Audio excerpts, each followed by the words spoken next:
Good afternoon.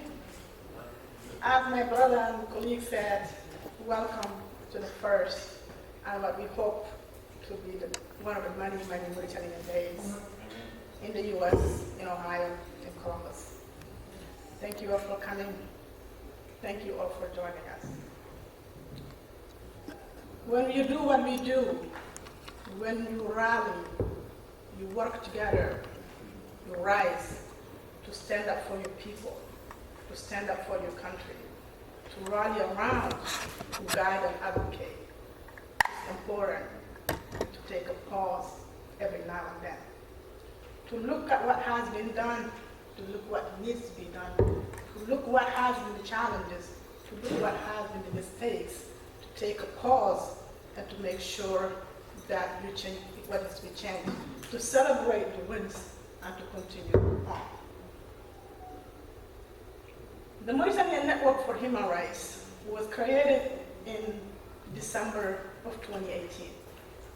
It was created in what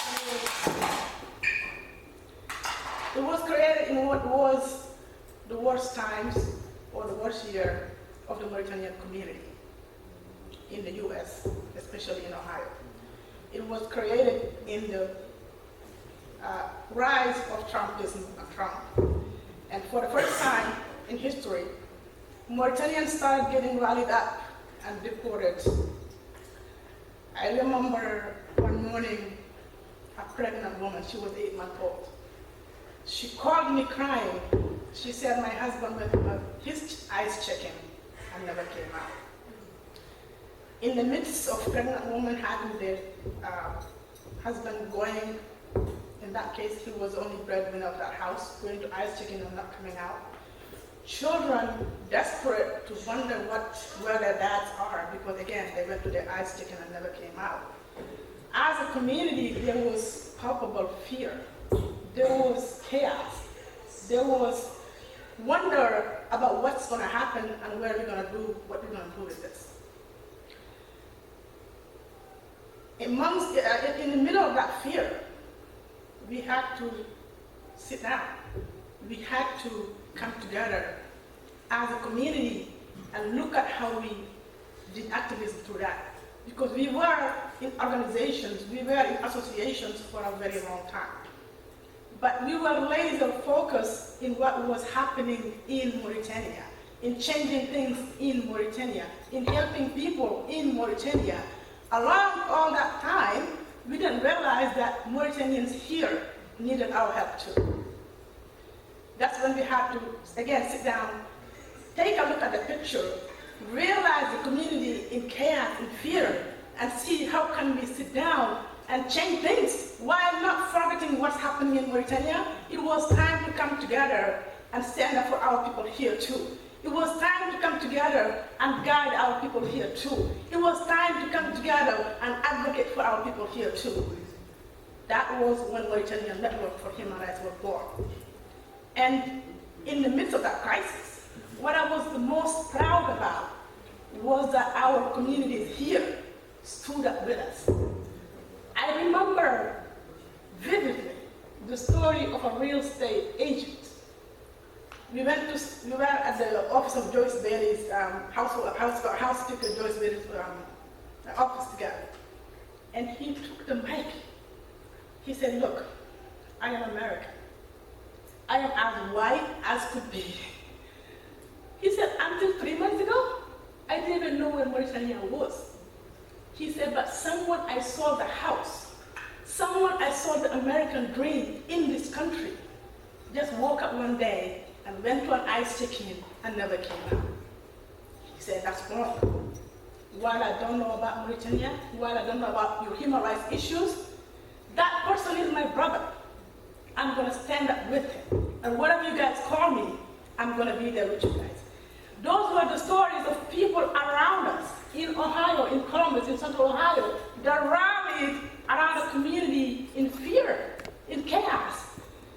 But while we appreciated the help from the community, we also knew that as a community, we had to be at the forefront of this fight.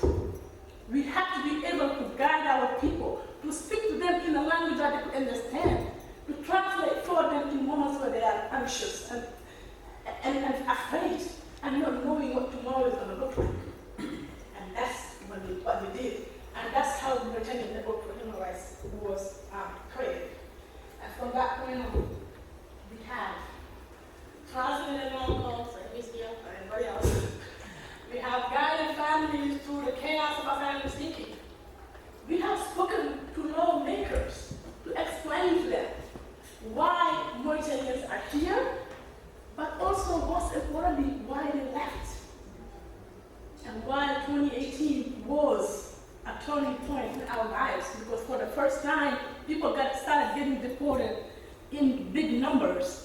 And again, people came and went around us. And with that, we wanted to take our partners. And among them, there's Irina, who is a human rights lawyer. From New York City. There is Lara, who's taken multiple cases of Mauritanians, who has stood with us throughout the time. There is Sandra, where is she? She's the amazing Sandra. And there is the Imam, who's the chairman of life, who's the leader. Like when we are in tears, we go to him. He supports us. And there's people like Aita. There's people like Mariam C. There's people that, again, came to us and listened to our stories, wiped our tears, and vouched to be there with us.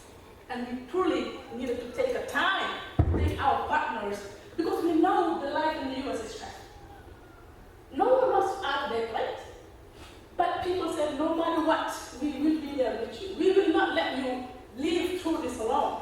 And there's people like Megan, who listen to the stories, who hold the children. When my son came to this country, came back from Africa, he had zero level of English. And he was naked.